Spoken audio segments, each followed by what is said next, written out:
জীবাশ্ম জ্বালানি অর্থাৎ কয়লা পেট্রোলের ব্যবহার কমিয়ে এই সৌরশক্তি, বৈদ্যুতিক শক্তি, ইলেকট্রিক স্কুটার, গাড়ি এই সমস্ত জিনিসের ব্যবহার বাড়াতে বলছে। তিনটে দেশের কাছ থেকে কিন্তু খনিজ তেল কিনে, এক হচ্ছে ভেনেজুয়েলা, 2 নম্বর হচ্ছে ইরান, 3 নম্বর রাশিয়া। কেন আমেরিকা এই খনিজ তেলের প্রতি এত আগ্রহ? আমরা যদি আমাদের আশেপাশে দেখি তাহলে দেখব বর্তমানে কিন্তু বিভিন্ন রিনিউয়েবল রিসোর্স বা নবায়নযোগ্য যে শক্তিগুলো আছে, অর্থাৎ সৌরশক্তি, বৈদ্যুতিক শক্তি, ইলেকট্রিক গাড়ি, স্কুটার, এই সমস্ত শক্তির উপর কিন্তু মানুষের চাহিদা বাড়ছে আস্তে আস্তে।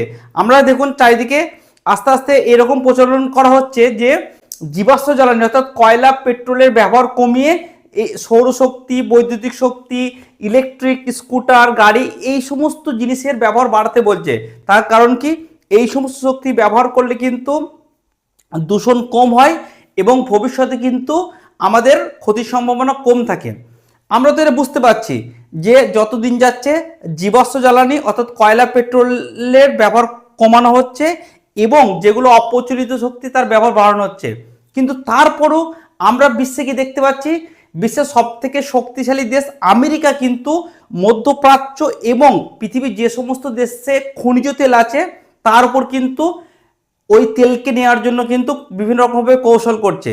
চলুন আজকে আমরা সেটাই দেখে নেব কেন আমেরিকা এই খনিজ তেলের প্রতি এত আগ্রহ। এক নম্বর হচ্ছে ভূ রাজনৈতিক কৌশল এবং ডলারের আধিপত্য। আজকে আমরা সবাই জানি তেল হচ্ছে বিশ্ব বাণিজ্যের কিন্তু মেন স্তম্ভ বা মেন ভিত্তি। তাই এই তেলের উপর যে কন্ট্রোল করে রাখতে পারবে সে কিন্তু বিশ্ব অর্থনীতির উপর কন্ট্রোল করে রাখতে পারবে। তাই আমেরিকা কিন্তু এই বিশ্বের অর্থনীতির উপর কন্ট্রোল করার জন্য কিন্তু তেলের উপর কন্ট্রোল করতে চাইছে। 2 নম্বর কি, পেট্রো ডলার সিস্টেম। আমরা আগেই বলেছি যে বিশ্বের যে কোনো দেশকে তেল কিনতে গেলে কিন্তু তাকে ডলারে কনভার্ট করে কিনতে হবে। তাই ডলারের পরিমাণ যত বাড়বে আমেরিকা কিন্তু অর্থনৈতিকভাবে তত বেশি স্ট্রং হবে। তাই এই পেট্রো ডলার সিস্টেমটাকে বাঁচিয়ে রাখার জন্য কিন্তু আমেরিকা তেলের প্রতি এত নেশা। 3 নম্বর কি, 3 নম্বর হচ্ছে মধ্যপ্রাচ্যে যে ভূ রাজনৈতিক যে বিষয়বস্তু তার উপর কিন্তু নিয়ন্ত্রণ করা। কেন? কারণ হচ্ছে মধ্যপ্রাচ্য হচ্ছে বিশ্বের সব থেকে বড় বড় তেলের ভান্ডারের যুক্ত দেশ। তাই এই দেশকে কন্ট্রোল করা মানে কি, বিশ্বের ভূ রাজনৈতিক এবং অর্থনৈতিক ওর উপর প্রভাব বিস্তার করা। তারপর আমরা কি দেখে নেব, জ্বালানি নিরাপত্তা। আমেরিকার কিন্তু প্রচুর পরিমাণে তেল লাগে, তাই আমেরিকা যাতে নিজের তেলটা ঠিকঠাকভাবে পায় এবং তার আশেপাশে যে সমস্ত মিত্র দেশ আছে সেই দেশকে নিশ্চিন্তে তেল সরবরাহ করতে পারে, তা এই তেলের উপর কন্ট্রোল নেওয়ার কিন্তু আমেরিকার এত নেশা। তারপর কি দেখে নেব, আমরা জানি প্রত্যেকে বর্তমানে খনিজ তেল ছাড়া কোনো কিছু গাড়ি, বিমান কোনো কিছু চলবে না। তাই পরিবহন এবং বিভিন্ন সামরিক শক্তি যেমন হচ্ছে বিমান, যুদ্ধজাহাজ, ট্যাঙ্ক, যেগুলো কিন্তু মেনলি আমেরিকা কি করে, বিভিন্ন যুদ্ধাস্ত্র কিন্তু বিক্রি করেই কিন্তু অন্য দেশের কাছ থেকে প্রচুর পরিমাণে কিন্তু টাকা ইনকাম করে।